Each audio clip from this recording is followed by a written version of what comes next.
নমস্কার বন্ধুরা, Lakshmipriya cooking kitchen চ্যানেলে আজকে আমি দেখো এই কাঁঠাল গাছের কাছে চলে আসছি। একটা কাঁঠাল পাড়তে, গাছের কাঁঠাল দিয়ে আজকে দারুণ একটা রেসিপি বানাবো। তোমরা সঙ্গে থেকো আর পুরো ভিডিওটা দেখো। আর নতুন হলে আমার চ্যানেলটিকে সাবস্ক্রাইব করে দিও, আর প্রচুর প্রচুর শেয়ার করো, লাইক করতে ভুলো না যেন। এখন আমি কাঁঠালটা পেড়ে নিচ্ছি। আমাদের গাছে এমনিতেই কাঁঠালটা একটু দেরি করে হয়েছে, তাই ভালো কাঁঠালগুলো আমি পাকার জন্য রেখে দিয়েছি। এইটা একটু কুঁচ টুচ হয়ে গেছে, তাই কাঁচা খাওয়ার জন্য এটাকে আমি কেটে নিচ্ছি।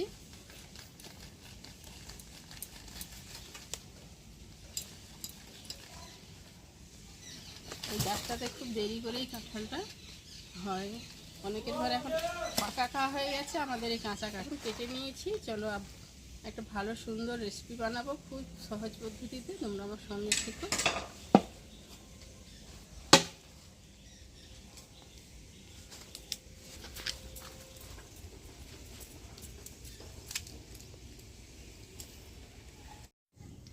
কাঁঠালটা এখন নিয়ে চলে আসছি। কাঁঠালটা কাটার জন্য দেখো আমি হাতে ভালো করে তেল মাখিয়ে নিচ্ছি, নাহলে তো জানো সবাই কাঁঠালের আঠা লাগলে পরে ছাড়ে না।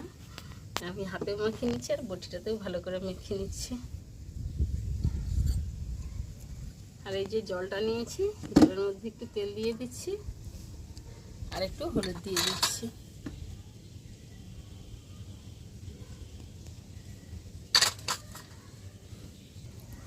এত গরম পড়েছে যে বন্ধুরা দেখছো তো, কতদিন আমি ভিডিও বানাতেই পারছি না, ছাদে এত গরম। তাই আজকে ভাবলাম একটু নিরামিষ কাঁঠাল বানিয়ে দেখাবো। তাও দেখো জোগাড় করতে করতে রোদ এমন বেরিয়ে গেছে, ভিডিও করতে পারবো না, রান্না করতে পারবো কিনা সেটাই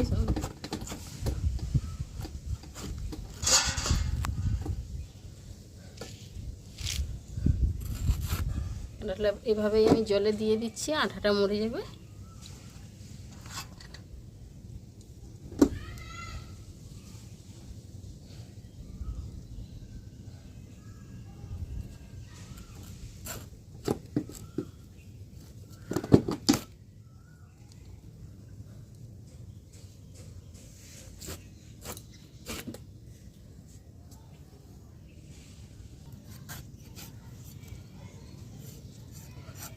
কাঁঠালটা বাঁক বাঁক হয়ে আছে, বুঝতে পারিনি একটু বিচা হয়ে গেছে, তাও আমি কেটে নিচ্ছি। আমি জানি খুব নরম আছে, দেখলাম কেটে যে একটু বিচা হয়ে গেছে।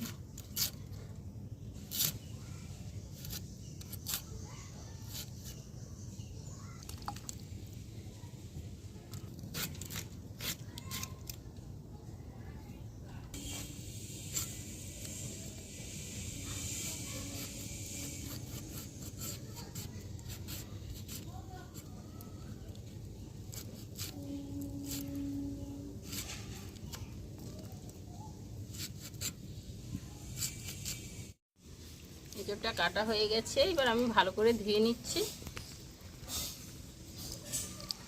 জলে নুন আর তেল আর হলুদ দিয়েছিলাম, দেখো হাতেও সেরকম আঠা লাগে না, আর আঠাগুলো একবারে মরে গেছে। অল্প একটু লাগছে, একটু ঘষে নিলেই উঠে যাবে।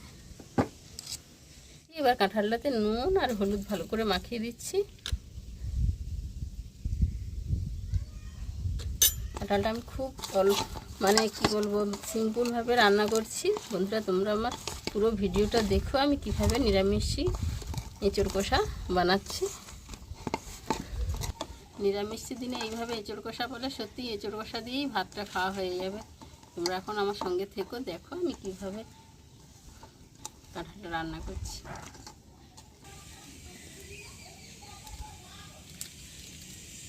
এখন উনানটা জ্বেলে নিচ্ছি।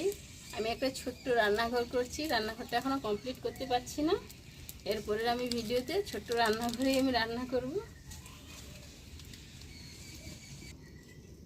উনানটা জ্বেলে নিয়েছি, উনানটা জ্বলতে জ্বলতে আমি কাছে মশলাগুলো রেডি করে নিয়েছি। এই যে অতটা কাঁঠালে এই এতটা আদা নিয়েছি,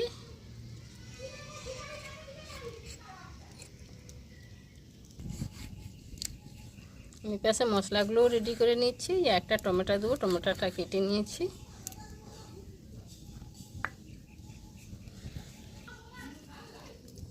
কড়াটা গরম হয়ে গেছে, আমি যে কড়াতে সরষের তেল দিয়ে দিচ্ছি। এঁচোড়টা আমি কষে নেব।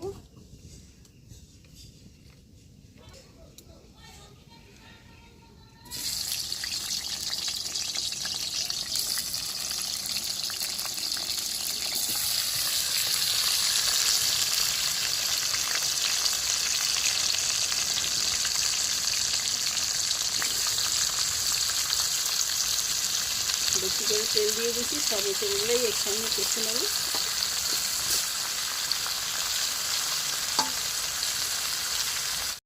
পাশে এঁচড়টা কষা চলছে, আমি এর পাশে মশলাগুলো রেডি করে নিচ্ছি। এই যে লঙ্কাটা বেটে নিচ্ছি,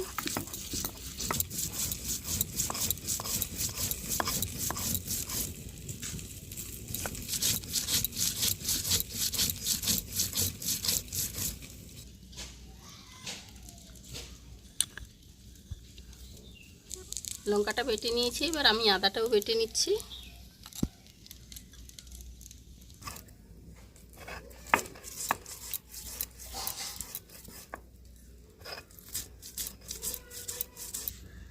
আদাটা বাটা হয়ে গেছে। এবার আমি কাজু আর পোস্তটা একটু বেটে নেবো। নিরামিষের তরকারি তো কাজু আর পোস্ত একটু দিলে ভালো হয়, তাই আমি কাজু আর পোস্ত একটু দিচ্ছি।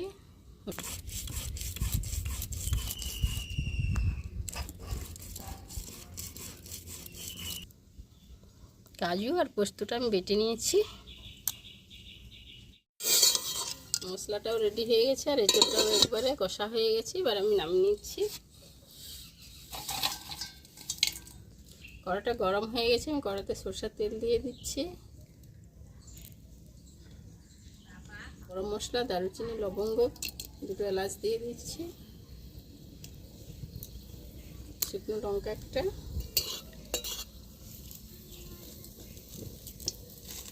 তেজপাতা ছিল তেজপাতাটা দিয়ে দিচ্ছি, আর কেটে রাখা টমেটোটা দিয়ে দিচ্ছি। টমেটো গলার জন্য একটু দিয়ে দিচ্ছি।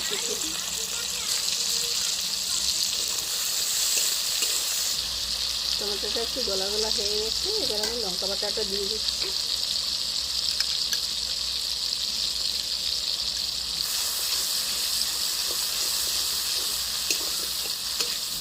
এবার আমি আদা বাটাটা দিয়ে দিচ্ছি।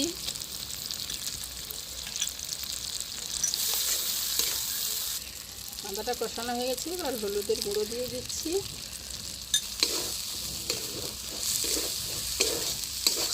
কাজু আর পোস্ত বাটাটাও দিয়ে দিচ্ছি।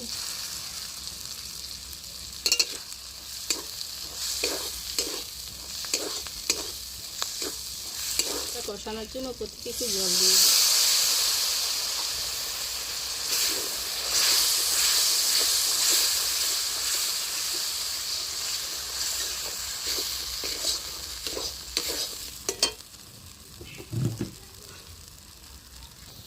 মশলাটা কষানো হয়ে গেছে, দেখছে তো উপর থেকে তেল ছেড়ে দিয়েছে।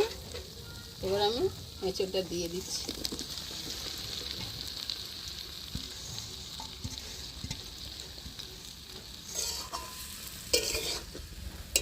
মশলাতে এঁচড়টা দিয়ে দেখো কষানো হয়ে গেছে। আমি এবার জলটা দিয়ে দিচ্ছি।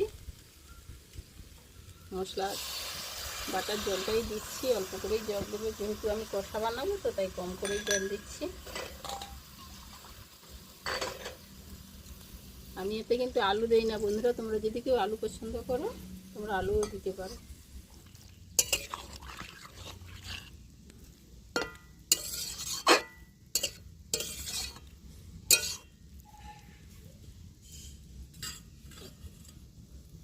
আর একটু জল দেবো খুন্তি দিয়ে।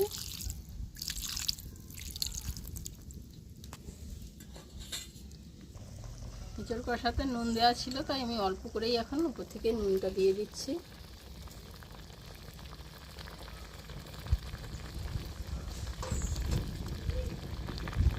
আমার নিরামিষ এঁচড় কষাটা প্রায় হয়ে আসছে।